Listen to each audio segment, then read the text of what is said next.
ანტუან დე სენტ-ეგზიუპერი, პატარა პრინცი. გაგრძელება მეცხრე თავიდან. რამდენადაც მივხვდი, პატარა პრინცმა პლანეტიდან გაქცევა და მოგზაურობის დაწყება ფრინველთა გადაფრენის სეზონს დაამთხვია. დილა ადრიან გამგზავრებამდე ცოტა ხნით ადრე მან თავისი პლანეტა გულმოდგინედ დაალაგა, ყველაფერი გააკრიალა. არც მოქმედი ვულკანების გაწმენდა დავიწყებია.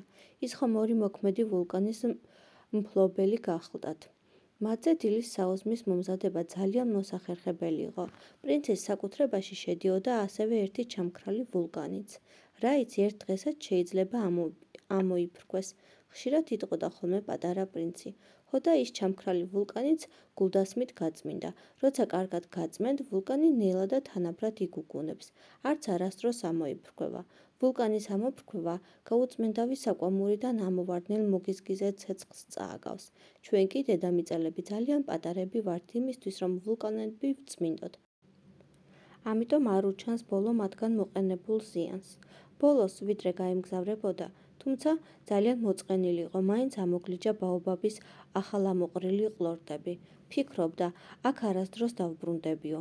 საოცარი ისაა, რომ ჩვეული სამუშაო იმ დილას განსაკუთრებულ სიამოვნებას ჰქვრიდა, როდესაც ყვავილი უკანასკნელად მორწყო და თავზე ხუბის დახურვასაც აპირებდა. იგრძნო, რომ სადცა ნერვები უმტყუნებდა და ცრემლებად დაიღვრებოდა. მშვიდობით, უთხრა ყვავილს. კეკულცმა არ უპასუხა. მშვიდობით, გაიმეორა პატარა პრინცმა. ყვავილმა ჩაახველა, მაგრამ იმიტომ არა, რომ გაცივებული იყო. სულელი ვიყავი, ამოღერღა ბოლოს, მომიტევე. ეცადე ბედნიერი იყო. პატარა პრინცის საყვედურების ნიაღვარს მოელოდა და გაკვირვებისაგან შუშის ხუფი ხელში გაუშეშდა. დაბნეულს ვერ გაეკო, საიდან აღმოაჩნდა ამ უკარება ყვავილს ამდენი სითბო და სინაზე. მე შენ მიყვარხარ, უთხრა ყვავილმა, მაგრამ შენ ამის შესახებ არაფერი იცოდი და ეს ჩემი ბრალია. თუმცა ამას ახლა მნიშვნელობა არ აქვს. შენ ჩემსავით სულელი იყავი, ეცადე ბედნიერი იყო. დაანებე თავი ხუბს, მე ის უკვე აღარ მჭირდება. და ქარი რომ ამოვარდეს, მე ისეთი გაცივებული ვარ, ღამის გრილი ჰაერი შეიძლება მომიხდეს კიდეც. ყვავილი ვარ ბოლოს და ბოლოს. კი, მაგრამ ცხოველები, 1-2 მუხულხო როგორმე უნდა ავიტანო, თუ მინდა რომ პეპლები გავიცნო. ამბობენ ძალიან ლამაზები არიანო, აბა სხვა ვინ უნდა მესტუმროს? შენ შორს იქნები. რაც შეეხება დიდ ცხოველებს, მშვიდად იყავი, სულაც არ მეშინია მათი ბრჭყალები, ტყუილად კი არა მაქვს. და ყვავილმა გულუბრყვილოდ მიუთითა პატარა პრინცს თავის 4 ეკალზე, შემდეგ კი დაამატა. ნუ ითრევ ფეხს, ეს აუტანელია, თუ წასვლა გადაწყვიტე, წადი. ყვავილს არ სურდა პატარა პრინცს ეხილა, როგორ ტიროდა.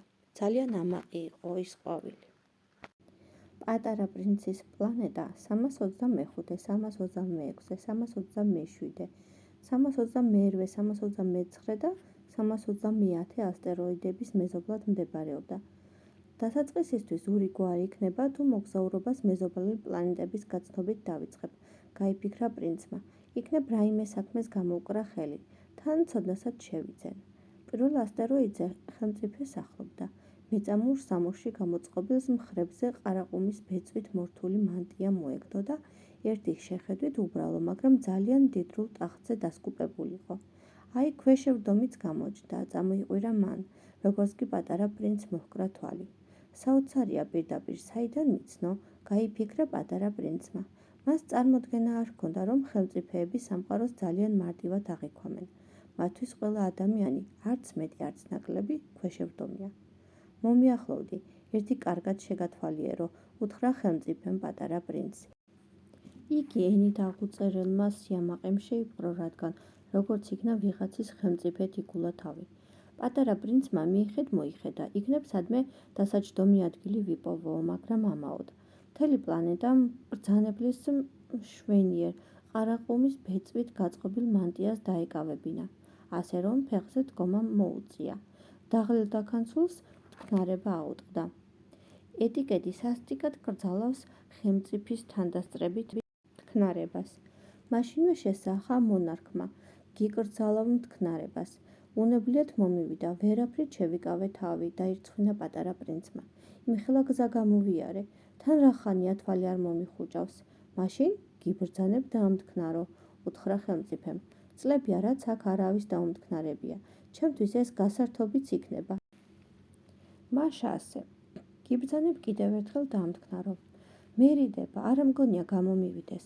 ძლივს ამოილუღლუღა პატარა პრინცმა და სახეზე ალმურმა გადაჰკრა. და მაშინ გიბრძანებ, ხან დაამტკნაროთ, ხანაც ხელმწიფემ გაუგებრად დაიბურდღუნა რაღაც, აშკარად დაბნეული ჩანდა, რის გამოც ხმაში სიბრაზე შეეპარა. ბუნებრივია ხელმწიფისთვის ერთი რამ იყო ყველაზე მნიშვნელოვანი, უსიტყვოდ შეესრულებინათ მისი ბრძანება. ის აბსოლუტური მონარქი გახლდა და ურჩობას ვერ იტანდა. სამაგიეროდ ძალიან კეთილი იყო და ყოველთვის ცდილობდა მხოლოდ გონივრული ბრძანებები გაეცა. წარმოიდგინეთ, გენერალს რომ ვუბრძანო, ზღვის ფრინველად გადაიქცეს, მან კი ჩემი ბრძანება არ შეასრულოს. როგორ ფიქრობთ, ვინ იქნება დამნაშავე? მე თუ გენერალი? რა თქმა უნდა მე, ხშირად ამბობდა ხოლმე მეფე. შეიძლება ჩამოვჯდე? მორიდებით იკითხა პატარა პრინცმა. გიბრძანებ დაჯდე, წარმოთქვა ხელმწიფემ და თავისი ყარაყუმის ბეწვიანი მანტიით ერთი კალთა დახვეწილი მოძრაობით ამოსწია. გაოცებულ პატარა პრინცს ვერაფერი გაეგო. პლანეტა ძალიან პატარა იყო, სულ ერთი ცი და ადგილიც კი არ აქვს, რომ იმეფოს, გაიფიქრა მან. თქვენო უბწყინვალესობა, წამოიწყო პატარა პრინცმა. ბოდიშის მოხდით, მსურს, ერთი შეკითხვა დაგისვათ, შეიძლება? გიბრძანებთ? კითხვის დასმას სწრაფად მიუგო ბრძანებელმა. ხელმწიფე, რომელ ტერიტორიებზე ვრცელდება თქვენი ძალაუფლება? მე ვმბრძანებლობ ყველგან, ჩვეულებრივად უპასუხა ხელმწიფემ. როგორ ყველგან?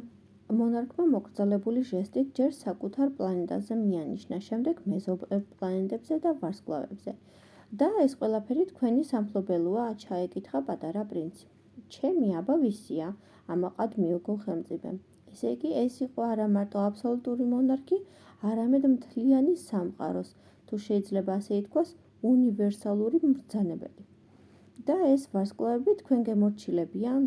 დაინტერესდა პატარა პრინცი. ბუნებრივია, უპასუხა ხელმწიფემ, ვარსკვლავებიც უსიტყვოდ მემორჩილებიან. აღნიშნავ, რომ ვერ ვიტან უდისციპლინობას ჩემი ბრძანების უგულებელყოფას. ხელმწიფის შეუზღუდველმა ძალაუფლებამ პატარა პრინცი უზომოდ აღაფრთოვანა. რა იქნებოდა თვითონაც მსგავსი ძლიერება ჰქონოდა. აი მაშინ დღეში 44ჯერ კი არა, 72ჯერ დატკბებოდა დაისის მზერით. იქნება 100ჯერ და 200ჯერაც კი, თანაც ისე რომ სკამის მიწევ მოწევა სულაც არ დასჭირდებოდა. პატარა პრინცმა ცოტა არ იყოს მოიწყინა. თავისი მიტოვებული პლანეტა მოიგონა. გამბედაობა მოიკრიბა და მბრძანებელს შეჰბედა. სიამოვნებით დავაკვირდებოდი მზის ჩასვლას. უმორჩილესად გთხოვთ, მზეს ჩასვლა უბრძანოთ. როგორ ფიქრობთ, რომელიმე გენერალს ყვავილებიდან ყვავილზე გადასკუპება რომ ვუბრძანო, როგორც ამას პეპელა აკეთებს, ან ტრაგედიის შეტყვსა, ან და ზღვის თოლიად გადაქცევა და გენერალმა რომ ჩემი ეს ბრძანება ცალყურში შეუშვას, ხოლო მეორიდან გამოუშვას, ვინ იქნება დამნაშავე? მე თუ ის? თქვენ იქნებით მტყუანი თქვენო უბწყინვალესობა, მტკიცეთ, თითქმის დაუფიქრებლად მიუგო პატარა პრინცმა. ჭეშმარიტებას ბრძანებთ, განაგრძო ხელმწიფემ. ყველას უნდა მოსთხოვო ის, რის გაცემაც მას ხელეწიფება. ძალაუფლება უწინარეს ყოვლისა გონიერებაზეა დაფუძნებული. თუ საკუთარ ხალხს ზღვაში გადახტომას უბრძანებ, ეჭვი არ შეგეპაროს, რომ ის რევოლუციას მოგიწყობს. მე სრული უფლება მაქვს ხალხს მორჩილება მოვთხოვო, რადგან ჩემი ბრძანებები გონივრულია. და მე რომ მზის ჩასვლა გთხოვეთ, პატარა პრინც ჩვევად ჰქონდა თუ კი შეკითხვას დაგისვამ და არ მოგეშვებოდა, სანამ პასუხს არ მიიღებდა. ნუ დარდობ, ნახავ მზის ჩასვლას, მე მოვითხოვ, მზე ჩავიდეს. მაგრამ ჯერ ხელსაყრელ პირობებს დაველოდები. ჩემი მმართველობის სიბრძნისა და გამჭრიახობის არსით სწორედ ესაა. და როდი შეიქმნება ხელსაყრელი პირობები? დაინტერესდა პატარა პრინცი და უპასუხა ხელმწიფემ. გადმოიღო სქელი კალენდარი და ფურცლას შეუდგა. ეს იქნება დაახლოებით მოიცა, ეს იქნება დღეს საღამოს 7 საათსა და 40 წუთზე. სწორედ ამ დროს დაინახავ თვალნათლივ, როგორ მემორჩილება ყველაფერი. პატარა პრინცმა დაამტკნარა, რა სამწუხაროა, რომ როცა მოისურვებდა ამ დროს ვერ ნახავდა მზის ჩასვლას. თანაც სიმართლე გითხრა დაქაურობა ცოტა კიდევ მობეზრდა. უნდა წავიდე, აქ არაფერი დამრჩენია, უთხრა მან ხელმწიფეს. დარჩი, ნუ წახვალ, სთხოვა მბრძანებელმა. ძალიან ამაყი და კმაყოფილი იყო, რომ ერთი ქვეშევრდომი მაინც გაიჩინა და ვეღარ ელეოდა. თუ დარჩები, მინისტრის პორტფელი შენი იქნება. რისი მინისტრის? დავუშვათ იუსტიციის, რატომაც არა. და აქ ვინ უნდა გავასამართლო, ირგვლივ კაცის ჭაჭანება არაა. ეს დანამდვილებით არავინ იცის, შეეპასუხა ხელმწიფე. ჩემი სახელმწიფო ჯერ უნდა არც კი დამითვალიერებია. უკვე მოვხუცდი, თან ეტლის ადგილიც არ მაქვს.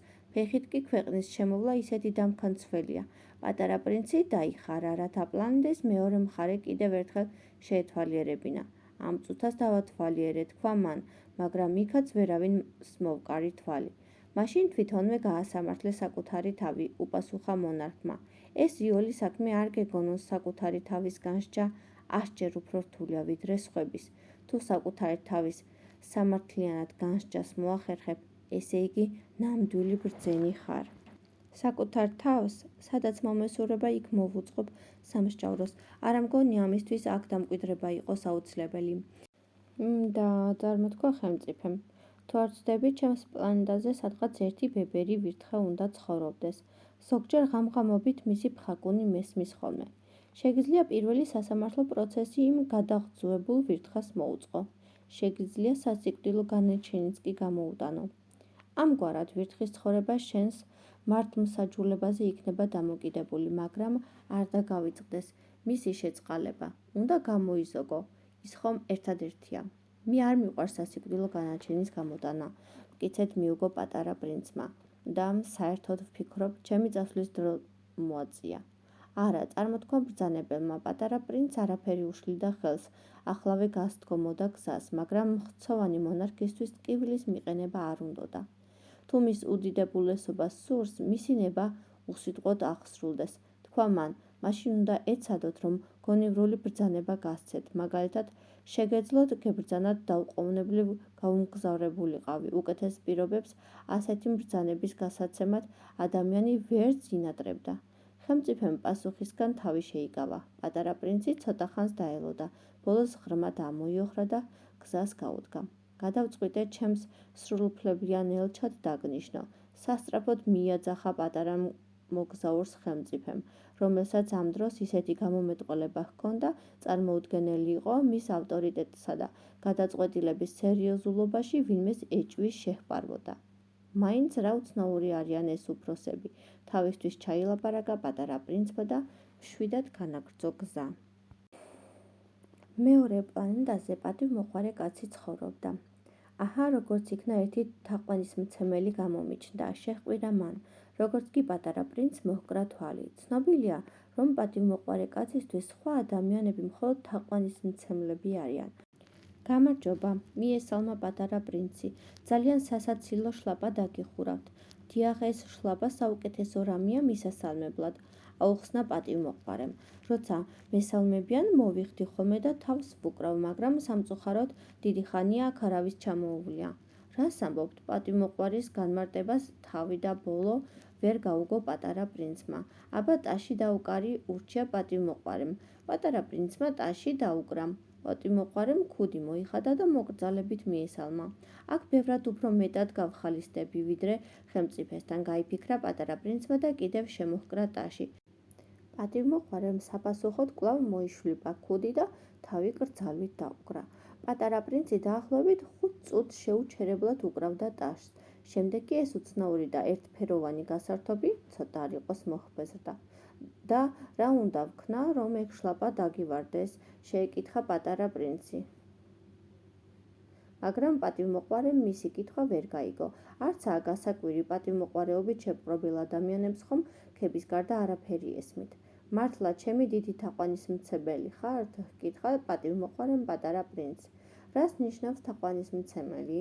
თაყვანისცემა ნიშნავს აღიარო, რომ ამ პლანეტაზე ყველაზე სიმპათიური, საუკეთესოდ ჩაცმულ დახურული, ყველაზე მდიდარი და ბოლოს ყველაზე ჭკვიანი ვარ. კი, მაგრამ ამ პლანეტაზე შენ გარდა ხომ არავინ ცხოვრობს. მომანიჭე სიამოვნება და შენ მაინც აღფრთოვანდი ჩემით.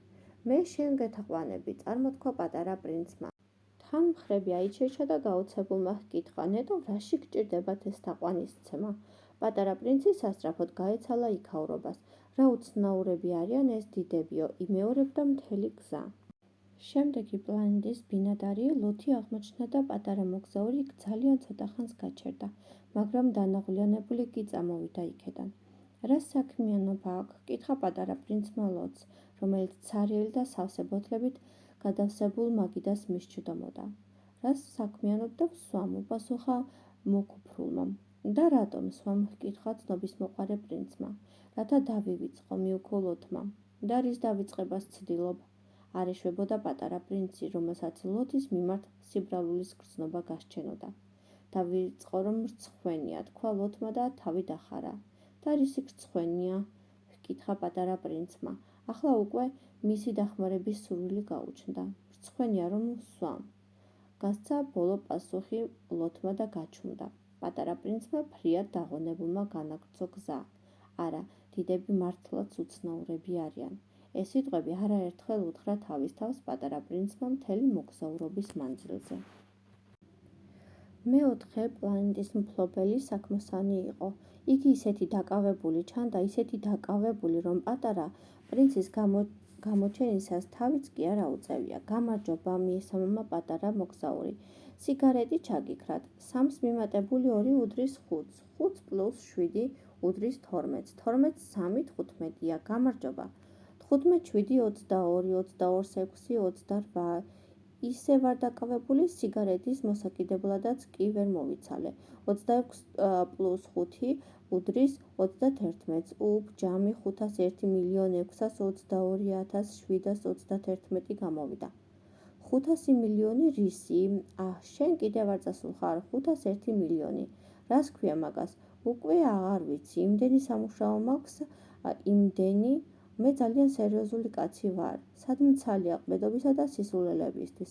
2 + 5 უდრის 7-ს. 501 მილიონი რისი? ჩაეკითხა პატარა პრინცი. მას ხომ ჩვევათ ჰქონდა, სანამ დასმულ კითხვაზე პასუხს არ მიიღებდა, არ დაგეხსნებოდა. საქმოსანმა თავი ასწია. უკვე 54 წელია, რაც ამ პლანეტაზე ვცხოვრობ და მთელი ამ ხნის განმავლობაში მხოლოდ 3-ჯერ შემეშალა ხელი ანგარიშში. პირველად 22 წლის წინ ღმერთმა უწყის, საიდან მაისის ხოჭო შემოფრინდა და ისეთი ხმაური ატეხა, 3 შეცდომა დამაშვებინა. მეორედ ეს იყო 11 წლის წინ, როცა რევმატიზმა შემომიდია და ვიცი რატომაც, სულ ვზივარ. თავაუღებლად ვმუშაობ, სადამ აქვს სასეირნო და სახედიალო დრო. ვიმეორებ, მე უაღრესად სერიოზული ადამიანი ვარ. ხოლო მესამედ, აგერ ბატონო, ხო, რამდენი ვთქვი წეღან? 501 მილიონი? მილიონი რა? საქმოსანი მიხვდა, რომ სტუმარი არ მოეშვებოდა. რა და მილიონობით პატარ-პატარა რაღაცები, რომლებიც ცაზე ჩნდება ხოლმე დროდადრო. უპასუხა მან. ბუზები? არა, პატარ-პატარა ბრჭყვიალა რაღაცები. ფუტკრები? არა, რა ფუტკრები, აი პატარ-პატარა ოქროსფერი რაღაცები. უსმაქმურები უცქერენ ხოლმე მათ ხშირად და ოცნებებში ეფლობიან. მე კი სერიოზულ ადამიანს სადმცალია საოცნებოდ. მივხვდი, ვარსკვლავები. აი ზუსტად, რა თქმა უნდა, ვარსკვლავები. და რას უშვები ამ 501 მილიონ ვარსკვლავს? 501,622,731. მე სერიოზული კაცი ვარ და სიზუსტე მიყვარს. რას უშვები ყველა ამ ვარსკვლავს? რას ვუშვები? ხო, რას უშვები? რა უნდა ვუქნა? უბრალოდ ვფლობ მათ. შენ ფლობ ვარსკვლავებს? კი. უკვე ვნახე ხელმწიფე, რომელიც ხელმწიფეები არ ფლობენ, ისინი მართავენ. ეს ორი ცნება სრულიად განსხვავდება ერთმანეთისგან. და რაში გარგია მათი ფლობა? იმაში, რომ მდიდარი ვიყო. და რატომ გსურს მდიდრად ყოფნა? რათა მეტი ვარსკვლავი შევიძინო. ცხადია, თუ ვინმე მათ აღმოაჩენს. თითქმის ისევე მსჯელობ, როგორც ის ლოთი. გაიფიქრა პატარა პრინცმა და განაგრძო თავისი საყვარელი საქმიანობა, შეკითხვების დასმა. როგორ შეიძლება ვარსკვლავებს ფლობდე? ვის ეკუთვნის ვარსკვლავები? შეუბრუნა კითხვა, ცოტა არ იყოს გაღიზიანებულმა საქმოსანმა. არ ვიცი, ალბათ არავის. ესე იგი ჩემია, მე პირველს მომივიდა თავში ეს აზრი. და ეს სავსებით საკმარისია? რასაკვირველია, როცა პოულობ ბრილიანტს, რომელსაც მფლობელი არ ჰყავს, ის შენია. თუ უპატრონო კუნძულს გადააწყდი, ისიც შენია. აბა სხვა ვისი უნდა იყოს? როცა შენ პირველს მოგდის რაიმე აზრი თავში, მერე კი მიდიხარ და მის პატენტს იღებ, რა თქმა უნდა შენია. მე ვარსკვლავად მფლობელი ვარ, რადგან ჩემამდე მათ დასაკუთრებაზე არავის უფიქრია. ეგ მართალია და ეთანხმა პატარა პრინცი. და რა უნდა უყო ამ ვარსკვლავებს? მე მათ ვმართავ, ვითვლი გაუთავებლად. ეს ადვილი როდია, მაგრამ მე სერიოზული კაცი ვარ. გაიბრინძა საქმოსანი. როგორც ჩანდა, პატარა პრინცი მაინც და მაინც ვერ დააკმაყოფილა საქმოსნის პასუხებმა. აი, მე მაგალითად, თუ ყელსახვევის მფლობელი ვარ, შემიძლია ის ყელზე შემოვიხვიო და თან წავიღო. ან გნებავთ ყვავილის მფლობელი ვარ, შემიძლია მოუწყვიტო ჩემი ყვავილი და თან წავიღო. მაგრამ შენ ხო ვერ მოწყვეტ ვარსკვლავებს. ვერ მოვწყვეტ, მაგრამ შემიძლია ბანკში შევინახო. და რას ნიშნავს ეგ ამიხსენი? ახლავე აგიხსნი, ვიღებ ქაღალდს, სადაც ჩემს საკუთრებაში არსებული ვარსკვლავების რაოდენობას ვწერ. შემდეგ ამ ქაღალდს უჯრაში ვდებ და გასაღებით ვკეტავ. სულ ეს არის? კი, ეს სავსებით საკმარისია. მშვენიერი გასართობი კია, გაიფიქრა პატარა პრინცმა. შეიძლება ითქვას პოეტურიც, მაგრამ ვეჭვობ დიდად სერიოზული იყოს. პატარა პრინც სერიოზულობა არასერიოზულობაზე ცხადია, საკუთარი შეხედულებები ჰქონდა. ფრიად განსხვავებული ზრდასრულ მოსაზრებებისგან. მე მაქვს ყვავილი, განაგრძო პატარა პრინცმა, რომელსაც ყოველდღე ვწყავ. ასევე 3 ვულკანის მფლობელიც გახლავარ. არც მათ გაწმენდას ვიზარებ კვირაში ერთხელ. შევნიშნავ, წმენდ 3-ვეს ერთი მეორის მიყოლებით, ჩამქრალ ვულკანსაც კი. რა იცი რა ხდება? ჩემი ვულკანებისთვის, ასევე ჩემი ყვავილისთვის დიდი სარგებლობა მომაქვს იმით, რომ მათი მფლობელი ვარ. შენ კიდევ სრულად ფუჭი და უსარგებლო ხარ შენი ვარსკვლავებისთვის. საქმოსანმა გაოცებისგან პირი დააბჩინა, ვერაფერი მოისაზრა საპასუხოდ.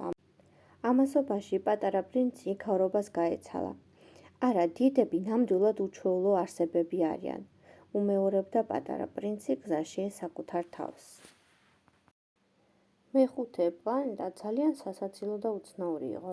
ის ყველაზე პატარა აღმოჩნდა, მხოლოდ ფარანსა და მეფარნეს იტევდა. პატარა პრინც ვერაფრით აეხსნა საკუთარი თავისთვის, რა საჭირო იყო ამ მზის კაბადონზე მიკარგულ პაწაწინა პლანეტაზე, სადაც არც სახლები და არც მობინადრეები, ფარანი და ფარნების ამთები.